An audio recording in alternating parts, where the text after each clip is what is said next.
I gotta keep it down, man. It's almost time for the show. Wait.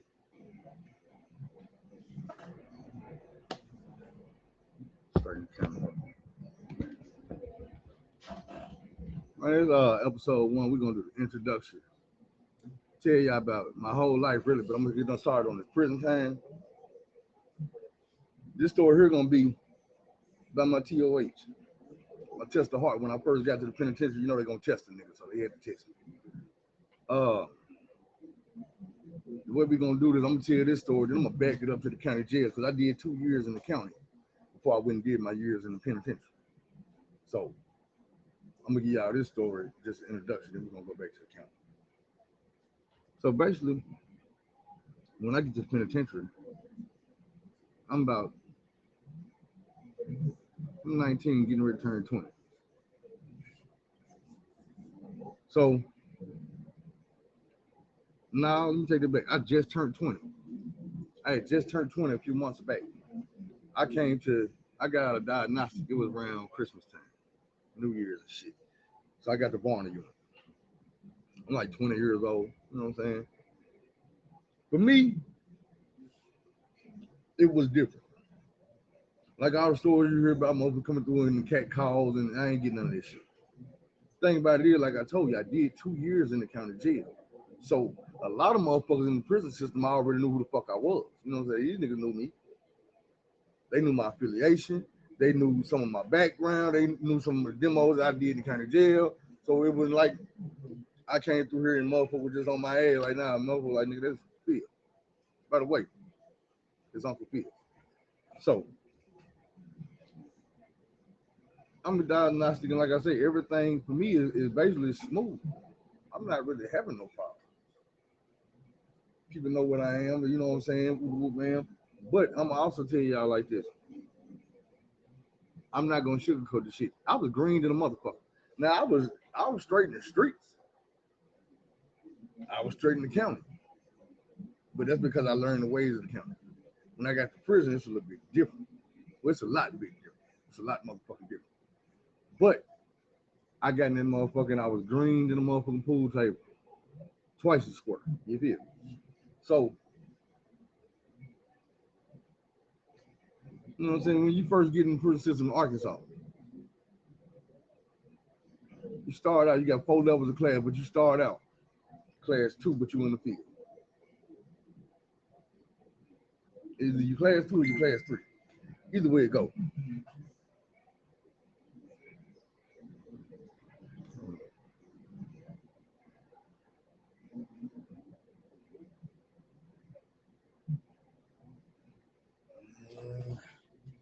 Anyway, so it's like whatever class you is, you on host squad. Meaning you out there in the field with that motherfucking garden hoe getting in grass in a line. White man on the horse yelling at you, cussing at you, talking about what he gonna do to your deceased relatives and all that. So it's like you be out there in the heat, motherfuckers, you know what I'm saying, get attitudes. Motherfuckers find a way to take advantage. You know, you got dudes out there this week and they can't get their grades. They out there about to fall out, they about to die. Sorry, I can't take it, I need a break. Sorry, I already know the game. You got big man behind you gonna tell you, hey bro, don't worry about it. You put your hoe up. I'm gonna get my grades and your grades, but you owe me. This big man about to get it, but you owe it. You don't want to pay him. You don't want to pay him. Thing about it is, I'm gonna tell y'all something else before we even get it misconstrued. I'm from Arkansas. Our prison system ain't as gay as the rest of these dudes. And when I say that, I mean like dudes ain't around here getting choked out and beat up and raped. They ain't getting took like that. Now they might get punked out of it. They might get somebody in their ear and talk them out of it, finesse them out of it. But I ain't, you know what I'm saying? This ain't the 70s and the 80s, man. I ain't seen nobody getting.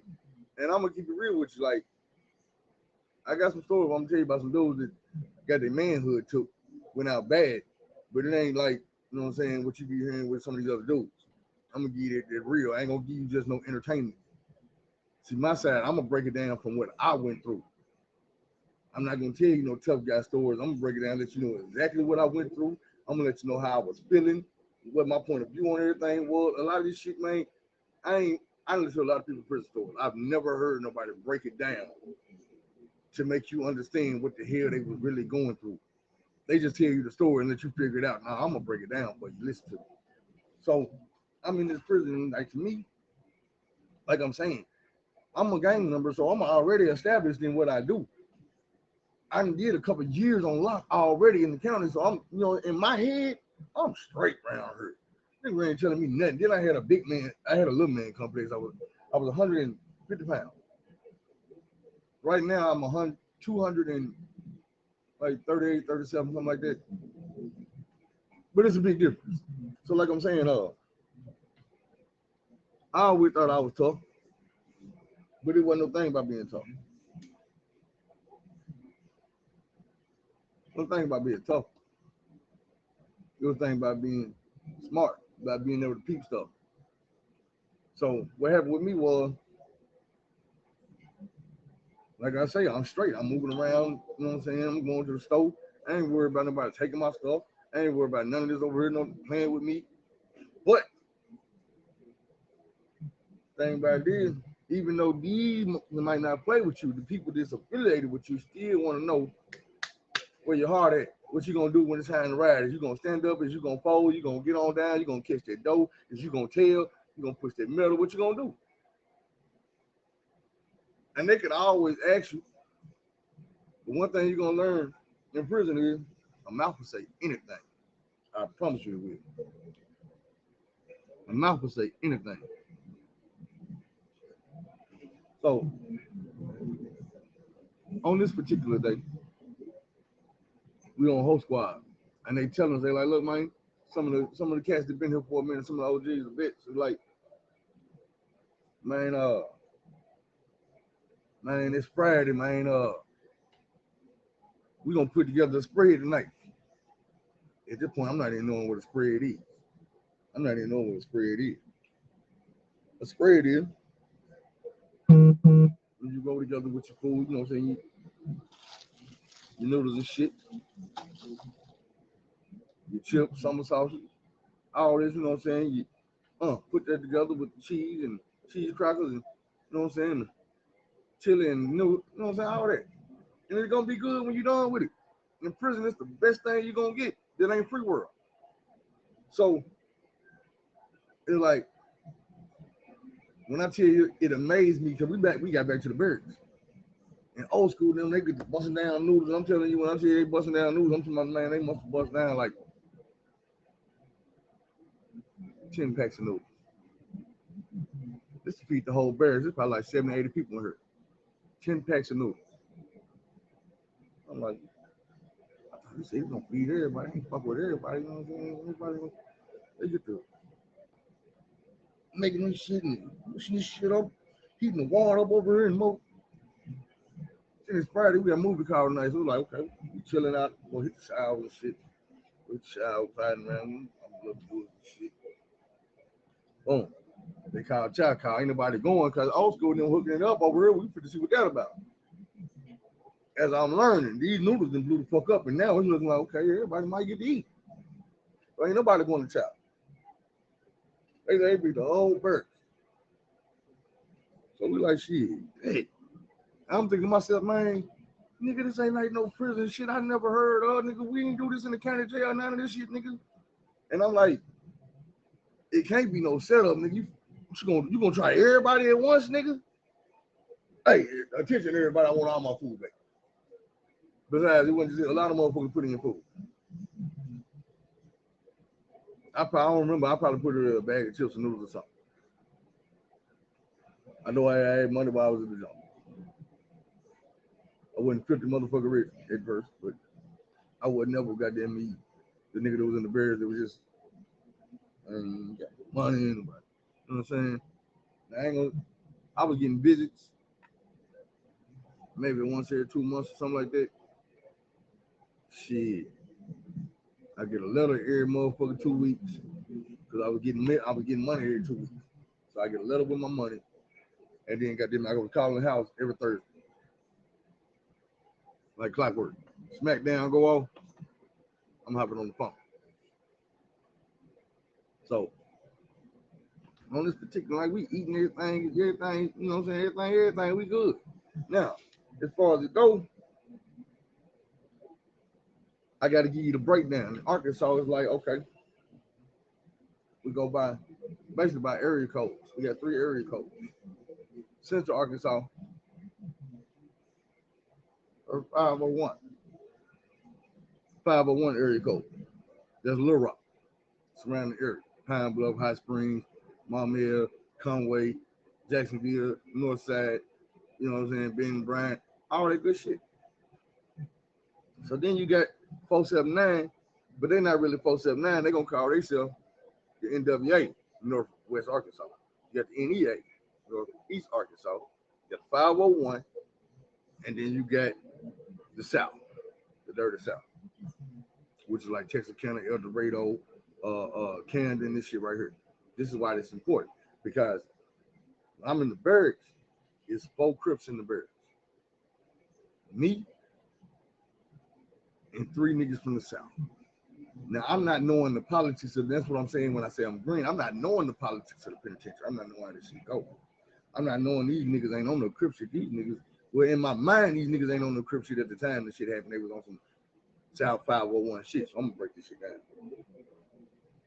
We eat everything, cool, come collect, we shower everything, you know what I'm saying? Movie call or whatever, you know what I'm saying?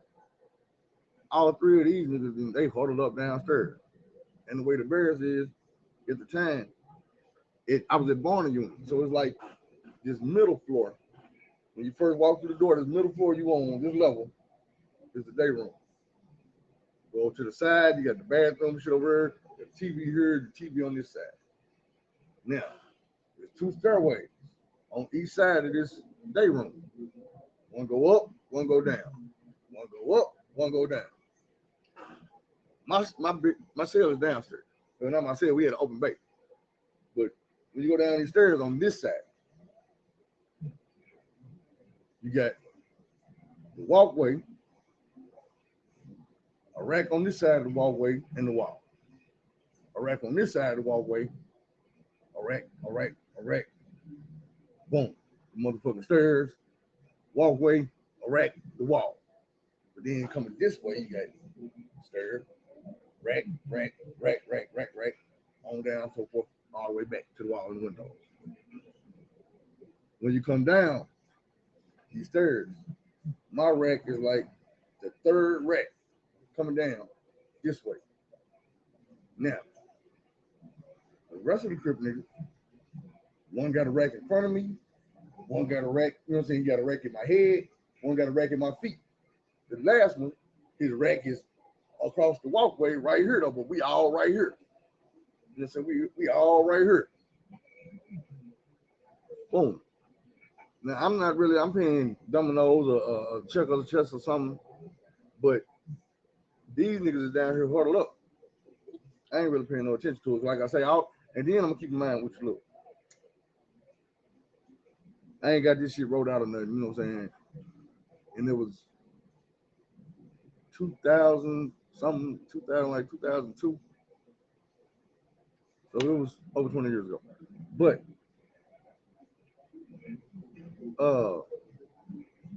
these cats all done been to the jump before, all 3 of them. They all older than me. Like I said, at the time I'm 20. I think one of them was like 22, one of them like 23, and then you had one that was like 28. And at the time, to me, this nigga 28, he's an old school nigga. Like, you an old school nigga, bro. I've been locked up since I was a teenager. Nigga, you 28. So I'm basically like, you know what I'm saying, I kind of follow behind these niggas and see what they doing, but then I also do my own thing and I don't really fuck with everybody, you know what I'm saying, I don't really fuck with niggas like that. So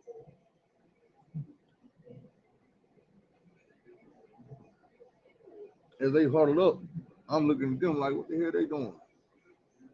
One of the niggas catch me looking, he look at me like, yeah. He looking again. I'm like, what the fuck this nigga say looking at me for?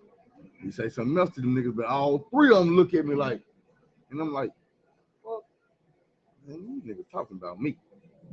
And then I'm gonna tell you something. When motherfuckers like some shit like that going on, you feel it. You feel it. You know what I'm saying? And when you green, you don't act on it. Later on, a feeling like that would have sent me into some action. But I'm looking, man, you nigga talking about me, man. What they talking about down there? They're looking up here. Man, my gang, like, I'm trying not to even think about the shit. Like, I ain't talking about shit. Hey, Phil. Hey, cuz, come here, cuz. These niggas want push. You know what I'm saying? Go see what the fuck they want. Niggas was on some goofy shit. Like, on some real shit. These niggas all older than me, but they on some goofy shit. Like, niggas is like, hey, cuz, let me ask you a question. Like, what's up? You like, you went to school, right, cuz? I'm like, yo, like, nigga, you can spell. I mean, I ain't trying to be funny, but you know, everybody in here can't read and write and spell and shit. I'm like, yo, they were like, nigga, spell back. Like, BACC. They're like, oh, okay. He asked me something, I don't remember what the rest of the question was. But it was all goofy ass questions like that. And while he asking me this shit, it's a blood nigga, big tall ass blood nigga from Push Down in Little Rock, 8-Ball Posse. Big tall ass nigga named Tree. Me and Tree, we straight, you know what I'm saying? I knew this nigga from the county, we straight. We ain't never had no bad blood, we cool as fuck. Part of the reason why I'm so comfortable in this is because I know him, you know, and a couple other niggas. I know that I've been knowing for a couple years now on lockdown. So, and Tree is also a nigga who done some time before.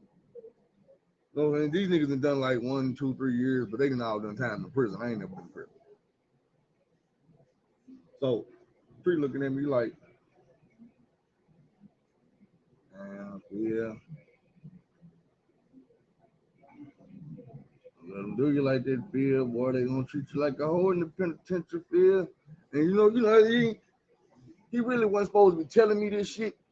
And I ain't even catching on that he's trying to tell me, like, say, bro, tighten up, nigga, tighten up. He nigga trying you right now. Feel like, damn, Phil. Like, and the whole Bears really heard the shit, because he, damn, Phil, bro, don't do you like that, man. They gonna treat you like a whole in the penitentiary. He kind of saying the shit under his breath, but he's saying that shit loud enough for me to hear him. And he about 10 feet away. So I'm like, at the time, I was in defense mode because I'm already confused at what the fuck these niggas got going on. But then when he said something, like in my mind, I just said something to him off the cuff to get the attention off of what these niggas had going on. And I'm like, say, bro, there's really some crip shit over here, homie. You really can be the fuck about this shit, cuz. And he like, man, you talking to me? I'm like, yeah, I'm talking to you, man. Talking to you, cuz. And he's like, oh, okay. So he jumps up and he shoots to the corner.